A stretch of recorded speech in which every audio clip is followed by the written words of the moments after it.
Welcome to Discovering.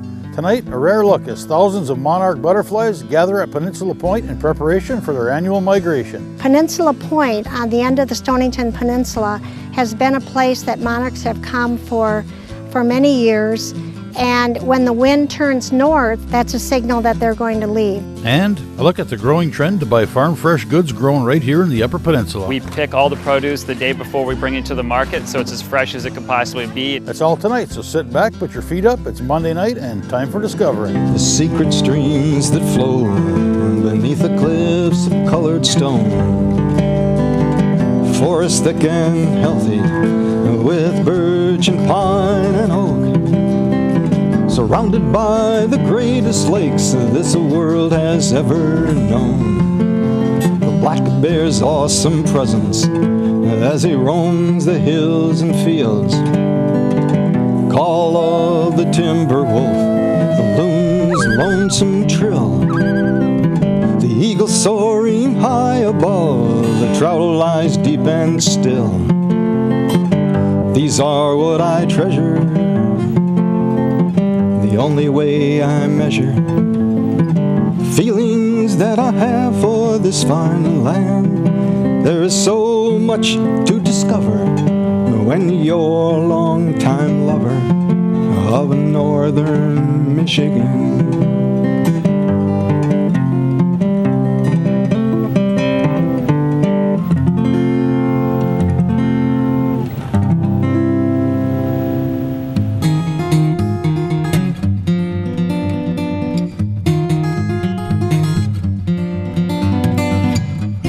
Come from all over the Upper Peninsula and gather in just a few spots, waiting for just the right conditions to head off on their 3,000-mile migration to their wintering grounds in Mexico. I'm talking about the amazing annual migration of the monarch butterfly. Peninsula Point, on the end of the Stonington Peninsula, has been a place that monarchs have come for many years. They like to come down to the end of the peninsula. They funnel down. They do not like to fly over water. And so they will come down to the end of the peninsula, usually with a northwest wind. And they love the cedar trees down here, and they will roost on these trees. And when the wind turns north, that's a signal that they're going to leave. They will go across the water with a north or a northeast wind. So when we're looking for migration down here, we never really know exactly when it's going to happen. But we can watch the wind patterns to see, and especially at the end of August and into September, that's when they will start congregating and gathering down at the lighthouse. I think that this peninsula here it's kind of centrally located, and I think because of the position and the formation of the peninsula, the butterflies are kind of channeled down here. With the wind, they stay along the coastline and fly down here and then all congregate down here. So I would think many of them from the UP would be here. The monarchs also that leave here from the point, they will live 7, 8, or 9 months because they are the ones that will get down to Mexico, that will winter down there during the winter months, and then they will start coming back. They will lay eggs, and then those eggs will hatch, and sometimes the monarchs that appear back here in April and May will be the 2nd and 3rd generation of those monarchs who migrated. We never really know when a migration is going to take place, and it's exciting now that this first weekend of September we've had a huge group of monarchs, thousands of them that have been here down on the peninsula. But that doesn't always happen. Last year, very few monarchs were tagged here. There just were not very many, and there was not a large group that left from here. So, but this year, it's wonderful to see so many.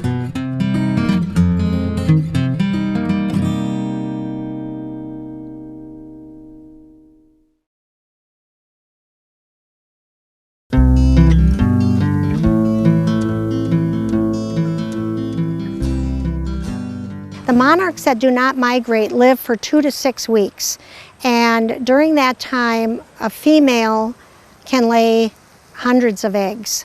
So they will lay an egg on a milkweed plant, usually on the bottom of the leaf, And then in maybe 1 or 2 days, that egg will hatch. That is stage 1 of the larva.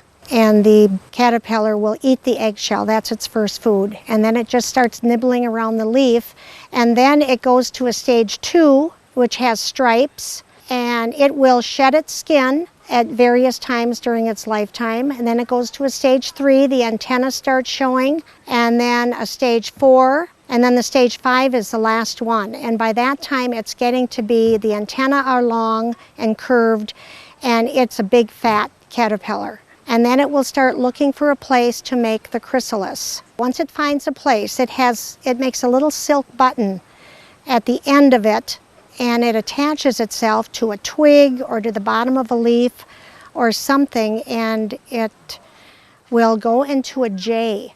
And from the J then, the skin will break at the bottom and it will form the chrysalis. And that is green, but it has little gold dots. It's in the chrysalis for 9 to 14 days. And then it breaks open in the bottom and the butterfly comes out and it pumps a fluid into its wings because its wings are all folded up. It pumps a fluid into its wings and then the wings get to be full size. And after it dries, 3 or 4 hours, it'll be ready to take off. That takes about 1 month from the laying of the egg to the butterfly coming out of the chrysalis. The larvae only eat milkweed plants. That is their only food. And there is something in the milkweed plant that will, if a bird, for instance, would eat a monarch, it would make them sick. And so they are protected that way from predators. We try to tag as many as we can. We have small little round stickers that have a number on them. And this sticker is put right on the discal cell of the hind wing of each monarch. We record if it is a male or a female. That one's a female that is lacking a scent gland. That's a male. We got the scent glands, those little dots. And we write down the number. And those numbers on the sheets are sent to the University of Kansas, where the tagging center is. And they are kept on file. As the monarchs migrate, of course, they're heading down toward Mexico for their wintering season. During the winter, any monarchs that are found down there, they will look at the number, and that number will be sent back in, and then at the center they will know what region the monarch came from. And we actually have 20 to 25 monarchs that have been tagged here on the Stonington Peninsula that have been found in Mexico. So we have certificates that are sent to us when this happens. So that is very exciting to know that they're making it to Mexico. It's just a phenomenon that these butterflies can do that and get down that far. Today we tagged about 185. We actually could have done more, but we ran out of tags. And it was great. We had a lot of volunteers down here helping, and we use a net to sweep through and get the monarchs, and then we check to see whether they're a male or female and record their number. And this year has been wonderful because we've had so many more monarchs than last year, and that's very encouraging. We are finding more eggs and more larvae in the fields this year than we did last year. So that's encouraging. We have a lot of people that are working for the monarchs, even though their wintering grounds in Mexico are getting smaller and their numbers are getting less. We have many people down there that are trying to protect the monarchs too, as we do up here in our country, and helping these winged voyagers to make their journey back.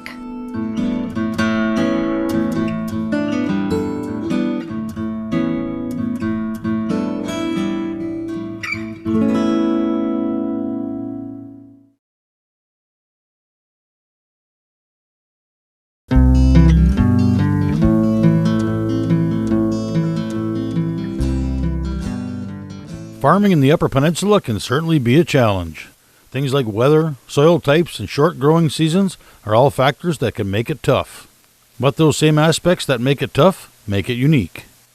Growing in popularity are the small diversified farms providing fresh produce, poultry, and meat products locally through farmers markets, community-supported agriculture shares, and farm stands. I had the opportunity to visit one such farm in the Scandia area. So I guess kind of what inspired me to be a farmer is this right here. I don't know if you can see it very clearly. It's a tomato seed. And you can see one tomato probably has 30, 50, depending on the type of seed there. But if you look inside here, you can see that from one tomato seed, we can get hundreds of plants. And from those plants, we can get pounds and pounds and pounds of tomatoes, which is amazing, just from that. So anybody who aspires to garden, your life force is here. The other thing that takes into account is the rain that's about ready to bless us here, and sunshine and soil. Here what we've done is we have some season extension hoops. Very important in the UP. You either can grow under row cover, which you can see behind you here. We use this to protect against frost damage, pest management, and water. And when I refer to water, I'm talking about the soil's ability to hold more water in. As many of you know, UP has very sandy soil, and so we're constantly dealing with soil moisture, especially in a season when there may not be a lot of rain. My main goal when I'm producing food for our community is providing quality. So I want nourishing food that will sustain people, and something that's not just appealing for the taste buds in the belly, but also for your plate. If you look down the path here, you'll see a beautiful array of colors and textures, and all these things come together to make a delicious salad. We're a short season environment living in the UP, so we want to plan ahead. I do a lot of preserving. When I'm not out in the field growing food, I'm in my kitchen preserving the food that we grow. Right here we have 16 rows of potatoes. Most of these will be for in-house use, but we'll also sell at market. So being a market garden, we have a lot of diversity. And if you walk down here, we transition into some other fall crops. We've got broccoli, kale, chard, kohlrabi. And these are all things that people in our CSA will enjoy in early October. A CSA stands for Community Supported Agriculture. And they receive a bin of fresh, locally grown food every week. So these are our meat birds. And it's a neat system. You lift and you pull it. So every day they're on fresh grass. And you can kind of see the history of where they've been and how the grass is using the nitrogen in which they get from the chicken manure. And it's encouraging fresh new grass growth. So they'll go to the end of the strip and turn around and then come back. And this is great grazing pasture for a series of animals if we had them, but we're utilizing it for our meat birds. This forces them to be close to the ground to graze, to scratch, to get dirt inside of their system. So they're really healthy. And we've chosen to do all organic feed because it's going into our body. And they eat a lot of it. They eat a lot of feed. And so we care about, non-GMO. But none of these will be for sale, but we're preparing ourselves for winter. We'll have roots like potatoes and onions and garlic, and then we'll have our meat birds. Last year we had a couple pigs. And so we try to really sustain ourselves with what we can grow here. And then, we also support our other farmers in the area with things that we do not grow or harvest, like other types of animals. April 1st, I started in here with, probably had 3 or 4 feet of snow still on the ground. And we have a heating system for our greenhouse that it comes off our wood boiler. And it has inline heating, so the bench is actually heated by warm water, and we can produce all our onion starts in here, our tomato starts, everything starts in here right around April 1st. And we'll stay in here until we put it in the ground in mid-May. Once we were transitioning and preparing to plant things out in the field, we wanted to harden them off. And so we then take things outside here so that they can harden off and get used to the UP weather, which is wind, which is rain, which is cooler nighttime temperatures. And then from there, they either go out in the field or they go into these hoop houses. And these are they're not greenhouses because they're not heated. So they're still getting a lot of the low time temps. So you can see down here on the ground, we have some of that white covering. It's called row cover. And we use that to put over any plants that are sensitive to frost, like tomatoes and peppers and basils. This garlic was planted September of last year and overwintered out in the field and was covered with straw. And then in the spring, we pulled back the straw and gave it a boost of nitrogen, and we've had a very successful crop. We pulled it out about 2 weeks ago, and it's curing down now. The great thing about locally grown produce is it tastes better. It hasn't traveled thousands of miles to get here. Living in the UP, many of you know what the produce is like if you go shopping at a traditional grocery store. But if you want to encourage your taste buds to really have a wonderful experience when you're eating, you can eat the freshest food possible, and you should come by the Saturday Farmers Market in the Commons in downtown Marquette and come sample what the local farmers are growing in our community. There's some wonderful things happening, and we can use your support.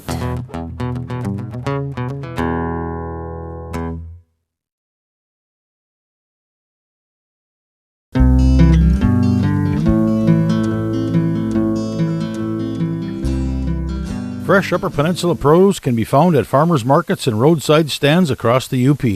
I paid a visit to the downtown farmers market in Marquette, where I found a wide variety of handmade UP products and, of course, fresh produce. Well, the farmers market is a fabulous place to be on Saturday mornings in Marquette.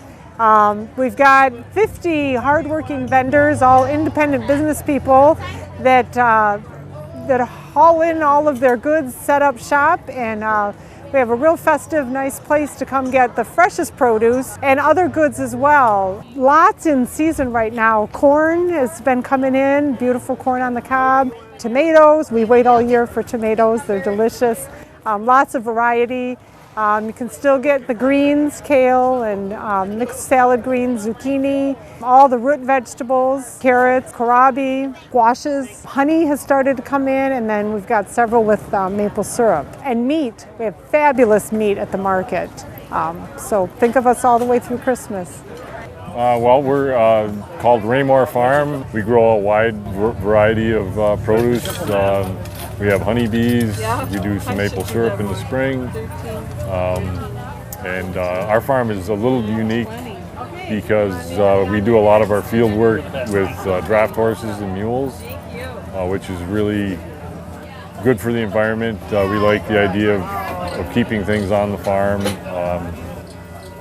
Pretty hard to grow petroleum products on your farm, and our farm, farming with the animals, we can grow grains and cut our own hay and that sort of thing, so that works out really nice. You know, growing things local, it's very rewarding because the food is so much healthier, so much fresher, you know, the nutrient value is still there. You know, there's nothing's waxed or preserved, or it's just, you know, mainly the nutrients are there because it's so fresh. So we're real happy to be a part of the farming community out here. It's a great farming community.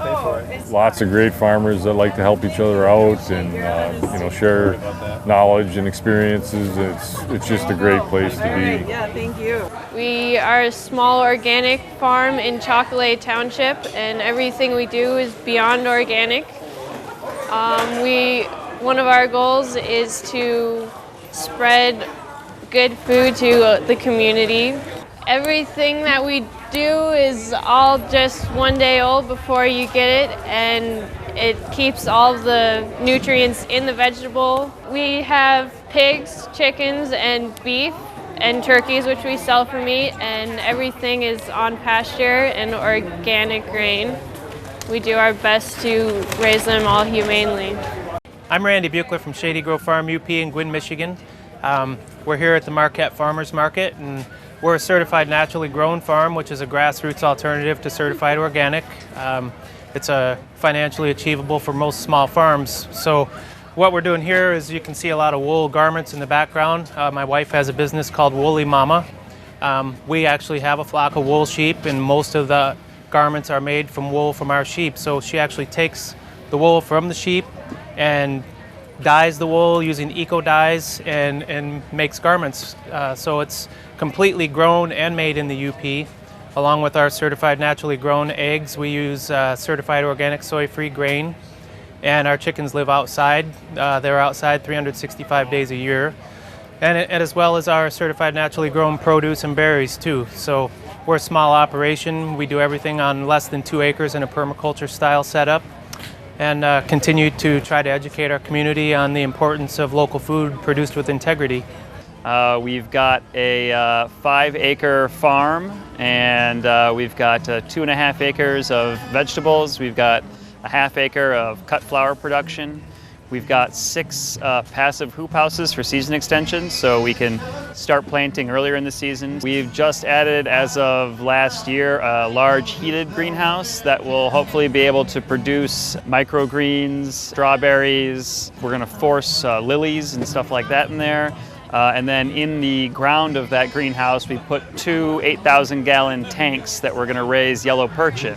So we'll have fish in a greenhouse. This is our 5th year of production, and we've been getting bigger and bigger every year, and it seems to be going really well. The local food scene has really taken off quite a bit, and it's nice. It's really taken off. The benefits to getting local produce here is, one, you're supporting your community directly. You know, we take this money that we get for the produce and we spend it back in the community as well, and it's a lot fresher. I mean, our total produce radius, like as far as our produce goes, is only about 50 miles in any direction. So, you know, it truly is as local as you can get.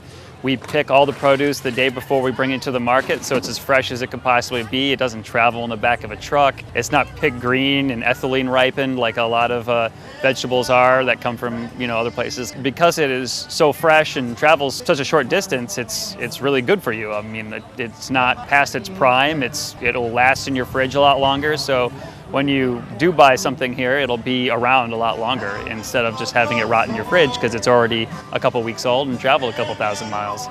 So that's the 2 main benefits, is economics and nutrition. The full market goes to October 25th, and we're going to have a late fall market that'll go an additional 8 weeks, so through December 20th. Well, that's it for this week. Next time you're shopping for dinner, consider the many benefits of buying something produced right here in our own Upper Peninsula. Thanks for watching, and I hope to see you next week right here on Upper Michigan's very own Discovering.